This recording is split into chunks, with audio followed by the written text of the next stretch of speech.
Voilà, et nous sommes ici maintenant à l'intérieur du centre d'accueil universel et avec moi, Madame Joyce, qui a aussi une histoire de vie à nous raconter, n'est-ce pas?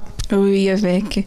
Bon, pour vous raconter mon histoire, il faut que je commence d'abord à parler de ma mère, parce que c'est elle qui a entendu la parole d'abord.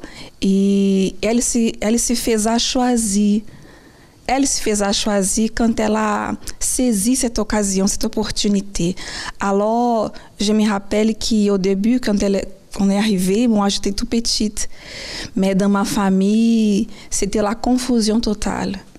Mon père vicié, mes frères aussi viciés, la confusion.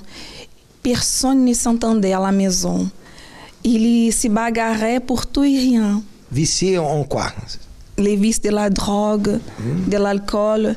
Il y avait même des frères qui prenaient des choses dans la maison pour vendre dehors. C'était difficile. Mais et moi aussi, un enfant terriblement agité. Alors tout ça contribuait pour que ma mère, elle laisse tomber. Mais quand elle a entendu parler de cette foi, ces dieux-là, elle s'y jeta sur l'autel.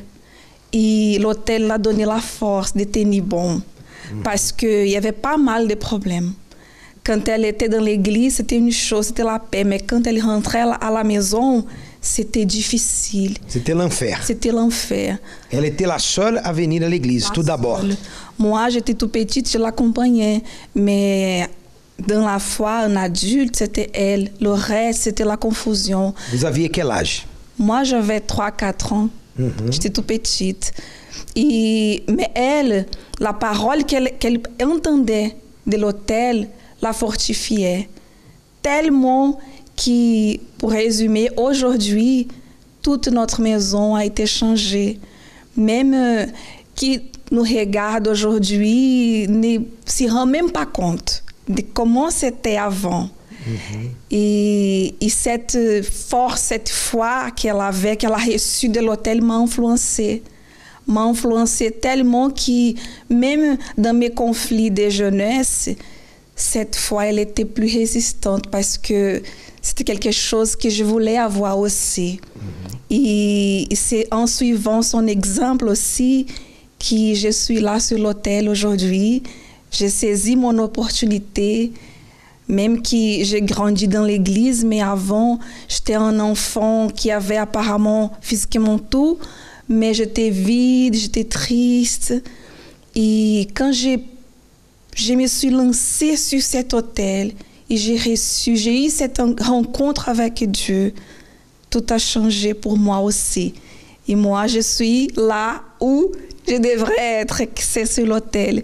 Et toute ma famille a été changée. Mon frère qui était vicié dans la drogue, sa vie est merveilleuse. Il est délivré. Il est délivré. Il a accepté aussi le Seigneur Jésus. Il a accepté. Il sert à Dieu. Il s'est marié avec une femme qui sert à Dieu. Il est bien. Mon père qui était un homme qui arrivait tous les jours avec les odeurs de l'alcool. Tous les jours, c'était horrible. Je me souviens qu'une fois, en venant de l'église, ma mère, elle a retrouvé mon père qui était dans son état là. Et dans un moment comme ça, elle a dit, oh mon Dieu, cet homme ne change pas. Mais tout à coup, elle s'est ressaisie. Et cette force-là, elle a reçu de l'autel. Parce que je voyais ces combats à elle, mais ce n'était pas elle seulement. Je savais que Dieu était là avec elle. Alors, toute la famille a été changée. Moi, je suis heureuse. Tout le monde est bien. C'est le Seigneur Jésus qui a fait tout cela. Seigneur Jésus, la remise, les sacrifices, pas seulement un, mais tous les propos qui venaient, on était là. Et on est jusqu'à présent. Et on est content. Le Saint-Esprit a fait son œuvre. Il a fait son œuvre. Il a fait son œuvre. Grâce à Dieu. Amen. Amen. Que Dieu vous bénisse. Amen. Merci beaucoup. Merci. Au revoir. Au revoir.